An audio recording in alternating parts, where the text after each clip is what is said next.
मिसळपाव कोल्हापुरी असो किंवा नाशिक किंवा पुणे, मिसळपाव म्हणजे आपला एक आवडीचा पदार्थ असतो। तर आज आपण तेच मिसळपाव थोडंसं वेगळ्या पद्धतीने बनवणार आहोत नेहमीपेक्षा, आणि एक सिक्रेट मसाला वापरून बनवणार आहोत। तर तुम्ही ब्लॉग कंटिन्यू करा आणि ही रेसिपी शेवटपर्यंत बघा, म्हणजे तुम्हाला पूर्ण समजेल आणि व्यवस्थित अशी तुम्हाला मिसळ वेगळ्या पद्धतीने थोडीशी एक सिक्रेट मसाला वापरून जी बनवणार आहे ते तुम्हाला पूर्णपणे समजेल। तर बघा, आता आपण ब्लॉगला सुरुवात करूया। इथे सुरुवातीला मटकी आदल्या दिवशी भिजत ठेवून दुसऱ्या दिवशी मोड आणून, आपल्याला मोड आलेली मटकी हवीच असते मिसळ म्हटल्यावर। आता इथे मटकी उकळून घेण्यासाठी किंवा थोडीशी शिजवून घेण्यासाठी आपल्याला इथे पाणी घ्यायचं आहे एका टोपामध्ये, किंवा तुमच्याकडे जे पण टोप असेल वगैरे त्याच्यामध्ये हळद आणि मीठ घालायचं आहे आणि ती 7 ते 8 मिनिटं व्यवस्थित अशी मटकी आपल्याला शिजवून घ्यायची आहे। जास्तही मटकी शिजवायची नाहीये, 5 ते 7 मिनिटं इकडेचे तिकडे आपल्याला शिजवून घ्यायचे। झाकण ठेवायचं अर्धवट, असं व्यवस्थित अशी मटकी शिजली जाईल अशा पद्धतीने। हा मस्त, आता तुम्ही इथे बघू शकता मटकी जास्त मॅश, अगदी पूर्ण हाताने दाबली की मॅश न होणारी पण व्यवस्थित अशी शिजलेली मटकी आपली, अशा पद्धतीने ही मटकी आपल्याला उकळून घ्यायची। आता इथे हीच सिक्रेट पद्धत आहे की आपण पावभाजीचा रस्सा वेगळा, मिसळचा रस्सा वेगळा आणि मटकी वेगळी असं आपण बनवणार आहोत। इथेच आपलं एक सिक्रेट आहे, ते तुम्हाला आता समजेलच। तर बघा, इथे व्यवस्थित असं आपण मटकी वेगळी आणि रस्सा त्याच्यातला वेगळा करून घेतलेला आहे। आता हे बघा, अशा पद्धतीने जे आपल्याला रस्सा बनवायचा आहे, ह्यासाठी आपल्याला लागणारे मसाले बनवून घेऊया आपण। जास्तीचा वेळ सुद्धा लागत नाहीये आणि कमीत कमी वेळामध्ये झणझणीत अशी वेगळ्या पद्धतीने मिसळ आज आपण बनवूया। तर इथे एक पॅन घेतलेला आहे, गरम ठेवलेला आहे, मीडियम आचेवर ठेवायचा आहे। जिरे घेतलेले आहेत, धने घेतलेले आहेत आणि 2 इलायची घेतलेले आहेत, मोठी इलायची घेतलेली आहे, लवंग घेतलेले आहे आणि दालचिनी घेतलेले आहेत। थोडेसे जास्त तीळ आणि खसखस सुद्धा घेतलेले आहेत आणि हे सर्व आपल्याला मीडियम आचेवर 2 ते 3 मिनिट परतून घ्यायचे आहेत। नंतर आपल्याला ह्या खोबऱ्यासोबत सुद्धा व्यवस्थित असं हे परतवून घ्यायचं आहे। खोबरं अगदी लालसर होईपर्यंत परतवून घ्यायचं आहे, जेणेकरून व्यवस्थित त्याचा वास वगैरे येणार नाहीये। हे ते बघू शकता तुम्ही, मस्त असं खोबरं परतलेलं आहे। आता हे मसाले थंड करून झाले की आपल्याला मिक्सरमधून काढायचे आहेत। इथे थंड झाल्यावरच मसाले वाटा। खोबरं तेलकट असल्यामुळे आपल्याला तेलकट असा मसाला आपला तयार होणार आहे। लक्ष ठेवा, हा मसाला आपण घरीच बनवणार आहोत। तर पुढे तुम्ही ब्लॉग कंटिन्यू करा, सिक्रेट मसाला सुद्धा मी तुम्हाला सांगणार आहे। तर बघा, अशा पद्धतीने खोबरं। आता आपण दुसरा मसाला बनवून घेऊया।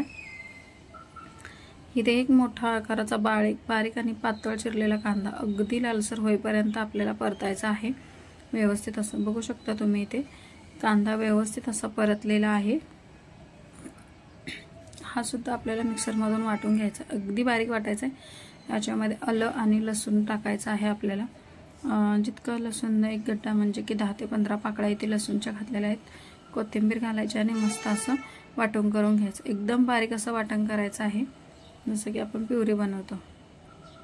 आता आपण इथे रस्सा बनवून घेऊया, जो की आपल्या मिसळला लागणार आहे। जितका तुम्हाला हवा आहे, हवा कमी जास्त तुम्ही इथे तेल थोडंसं जास्त घेतलं, कारण त्याला तर्री आल्याशिवाय अजिबात चव किंवा दिसायला सुद्धा छान लागत नाही। अगदी बारीक चिरलेला एक मोठ्या आकाराचा कांदा घेतलेला आहे, मोहरी आणि कढीपत्ता याच्यामध्ये टाकलेला आहे फोडणीसाठी। आता इथे थोडासा हलकासा कांदा भाजला की मग आपण याच्यामध्ये टोमॅटो टाकायचं। टोमॅटोने रश्श्याला अगदी मस्त चव येते, पूर्ण असेल आंबटसर। इथे लाल तिखट घालायचं आहे, कोणतंही तुम्ही लाल तिखट वगैरे घालू शकता, वर्षभराचा मसाला। आणि इथे काश्मीरी पावडर, हळद घालायची आहे आणि जिरा पावडर, आणि जे आपण वाटण करून घेतलं होतं ते वाटण घालायचं आहे, जे पेस्ट करून घेतली होती ते सुद्धा इथे घालून 4 ते 5 मिनिटासाठी व्यवस्थित असं परतवून घ्यायचं आहे। आता मी तुम्हाला याच्यामध्ये घालण्यासाठी सिक्रेट मसाला सांगते। व्यवस्थित हलवून घ्यायचं आणि मस्त असं थोडंसं मिक्सरच्या भांड्यामध्ये पाणी जे आपण घालेलं असतं ते पाणी ओतून घ्यायचं, जेणेकरून मसाला 4 ते 5 मिनिट परतवून घेण्यापुरतं खाली करपणार नाही किंवा व्यवस्थित असा मसाला भाजला जाईल। इथे बघू शकता तुम्ही, थोडंसं अगदी मी पाला हलकंसं घातलेलं आहे। आता हा माऊली मसाला आहे, काळा मसाला आहे, हा तुम्ही कोणत्याही व्हेज भाजीला, नॉनव्हेजच्या भाजीला वापरू शकता। इथे तुम्ही बघू शकता त्यांचे कोणते कोणते पदार्थ घालून ते वापरले आहेत ते सुद्धा इथे सांगितलेलं आहे. आणि इकडे कसं तुम्ही मसाला वापरू शकता तेही सांगितले. आणि त्यांच्या आयडीवरती इंस्टाग्राम आयडीवरून तुम्ही मागवू शकता किंवा gmail.com वरून मागवू शकता. व्हॉट्सअपला सुद्धा तुम्ही कॉन्टॅक्ट करू शकता. हे बघा ते सगळं त्यांच्या पॅकिंगवरती दिलेलं आहे.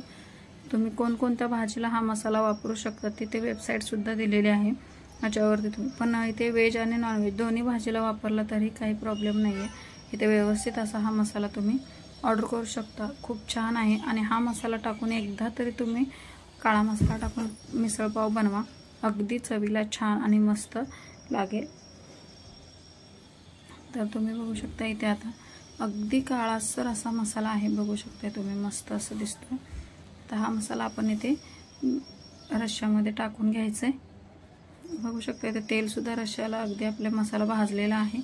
आणि थोडासाच मसाला आपल्याला टाकायचा आहे 1 चमच्यावर. तर हा सुद्धा त्याच म्हणजे माऊली मसालाचाच गरम मसाला आहे. तुम्ही हा एकदा मसाला ऑर्डर केला तर तुम्हाला गरम मसाला दुसरा आणायची गरज नाही आहे.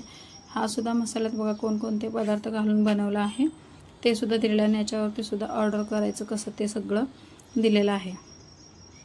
जे पण आपले खाडे मसाले आहेत ना ते सगळे याच्यामध्ये आहेत. आपल्याला वरतून वेगळं असं काही करण्याची गरज नाही. तर तुम्ही हा सुद्धा मसाला आपण थोडासा इथे वापर करणार आहोत. आणि याने ना भाजीला कोणत्याही भाजीला वास येत नाही आहे. कधी कधी काय होतं की असं उग्र वास आल्यासारखं होतं आपल्या भाजीला. त्याच्यामुळे हा मसाला टाकला की तुम्हाला अगदी याची चव आवडेल. तर हा मसाला टाकून घ्यायचा आणि व्यवस्थित असं मिक्स करून घ्यायचा. जे पण आपण पाणी काढलं होतं ते पाणी याच्यामध्ये टाकून घ्यायचं आहे. ते पाणी मटकीचं होतं ते. आता तुम्हाला कमी जास्त पाणी तुम्ही करू शकता अगदी. आता हा मसाला आपल्याला मीडियम गॅस करायचा आहे. कमीत कमी 10 ते 12 मिनटं हा रस्सा आपल्याला उकळून घ्यायचा आहे. जोपर्यंत तर्री व्यवस्थित वरती येत नाही तोपर्यंत तसाच्या तसा आपल्याला हा रस्सा. आता मीठ टाकताना एक लक्षात घ्या की आधी पण आपण मीठ टाकलं होतं त्याच्यामुळे चाकून चव घेऊनच मीठ तुम्ही टाका जेणेकरून खारट होणार नाही. आता अशी आपल्याला सुकी भाजी म्हणजेच की मटकी बनवायची आहे. अशा पद्धतीने तुम्ही या रश्श्यात सुद्धा ही मटकी टाकू शकता. पण अशी मटकी केल्यामुळे थोडीशी वेगळी अशी मटकी लागते आणि मिसळीला एकदम भन्नाट अशी चव येते. इथे एका कढईमध्ये मोहरी टाकलेली आहे. कढीपत्ता, लाल तिखट असा मसाला टाकायचे आहेत. जे पण तुम्हाला टाकायचे आहेत. जास्त मसाल्याची सुद्धा ती गरज नाही आहे. व्यवस्थित टाकून मटकी मस्त परतवून घ्यायची आहे. ही मटकी अशी परतल्यामुळे मटकीला एक वेगळीच चव येते. चवीपुरतं मीठ घालायचं आहे. इथे सुद्धा मीठ घालताना थोडंसं मटकी हे करूनच बघा. वरून मस्त अशी कोथिंबीर घालायची आहे. आता याचबरोबर मी बटाट्याची एक वेगळी अशी भाजी बनवणार आहे. ती मिसळीसोबत आपल्याला कुठे कुठे बघायला मिळते किंवा तुम्ही कधी अशी भाजी खाल्ली आहे का मिसळसोबत तेही मला कमेंट करून सांगा. इथे एका पॅनमध्ये मोहरी घेतलेली आहे. थोडंसं तेल जास्त घेतलेलं आहे. नंतर जिरे आणि लाल तिखट हे एखादा मिनिटभर असं व्यवस्थित परतवून घ्यायचं. आणि एक मीडियम आचेचा कांदा बारीक चिरलेला परतवून घ्यायचा. तेव्हा हा कांदा आहे ना अजिबात आपल्याला जास्त भाजायचा नाही आहे. कच्चा थोडासा राहिला पाहिजे कांदा. थोडासा कलर बदलला ना की मग हे कांद्यामध्ये हळद टाकून घ्यायची की हा कांदा आपल्याला अजिबात जास्त परतायचाच नाही आहे. थोडासा कच्चाच कांदा ठेवायचा आहे. इथे बघू शकता कांदा आपला एकदम वेगळा आणि सुट्टा झालेला आहे आणि जास्त कांदासुद्धा परतला नाही. अगदी थोडंसं पाणी घालायचं आहे. परत एखादा मिनिटभर हे परतवून घ्यायचं. आणि आता आपण इथे उकडलेला मॅश केलेला बटाटा तुम्ही जितकं म्हणजे कमी जास्त बटाटे 2-3 किंवा असे 4 किती घेऊ शकता त्यानुसार तुम्ही साहित्य कमी जास्त करू शकता. इथे हाताने मॅश करून इथे मस्त अशी घालायचं आहे. मीठ आणि कोथिंबीर वरून घालायची आहे. तर तुम्ही या पद्धतीने एकदा मिसळ बनवून बघा. तुम्ही कुठे कुठे हे बटाट्याची भाजी मिसळसोबत खाल्ली आहे किंवा तुम्हाला कुठे बघितली आहे का तुम्ही असं मला असं कमेंट करून सांगा. खूप छान आणि चवीला मस्त अशी लागते ही भाजी. वरून थोडीशी कसुरी मेथी घालायची आहे. बघा आता आपलं सगळं इथे तयार आहे. सुकी मटकी, कांद्याचं भाजी, बटाट्याची भाजी आणि आपला फायनली रस्सा तुम्हाला दाखवते. बघा किती छान आणि मस्त अशी ह्याला तर्री आलेली आहे. ते 10 ते 12 मिनटं ही आपली भाजी उकळवून घेतलेली आहे. तुम्ही असंही बनवू शकता की ह्याच रश्श्यामध्ये मटकी घालू शकता. पण एकदा वेगळ्या ट्राय करायची. वरून मस्त अशी कोथिंबीर घातली. आता आपण इथे मस्त ही भाजी आपण सर्व करून घेऊया. मिसळपाव तुम्ही ह्याबरोबर कुठलेही ब्रेड वापरू शकता किंवा पाव कोणतेही तुम्हाला जे आवडेल ते तुम्ही खाऊ शकता.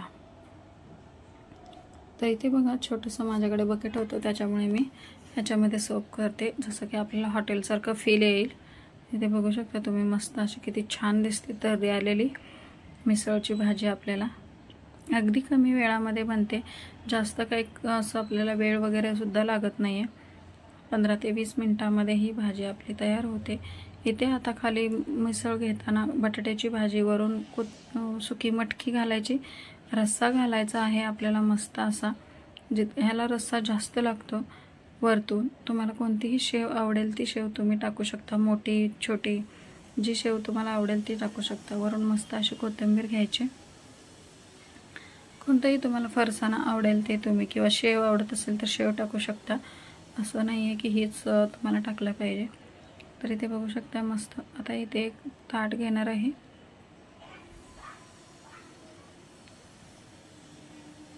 जेव्हा आपण खायचे आहे तेव्हाच हे आपल्याला सर्व करायचं आहे। मस्त असं बघा, छान दिसते, असं पद्धतीने दिसायला। इथे कांदा घ्यायचा आहे, लिंबू घ्यायचा आहे आणि कोथिंबीर घ्यायची आहे।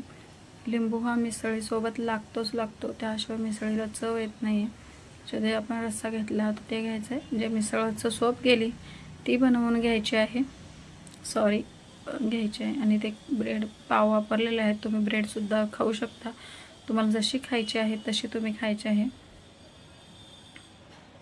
वरतून थोडंसं कट घालायचं आहे, आणि लिंबू पिळल्याशिवाय ही मिसळ खाल्ल्यासारखी वाटतच नाही आहे। तर हा ब्लॉग तुम्हाला कसा वाटला आहे कमेंट करून नक्की सांगा। चॅनेलवर नवीन असाल तर लाईक शेअर सबस्क्राईब करा, आणि अशा पद्धतीने हा जो माऊली मसाला आहे तो तुम्ही ऑर्डर करू शकता, आणि हे सिक्रेट मसाला म्हणून तुम्ही हे मिसळपाव बनवून मला कमेंट करून सांगा की कसा वाटला हा ब्लॉग। बाय।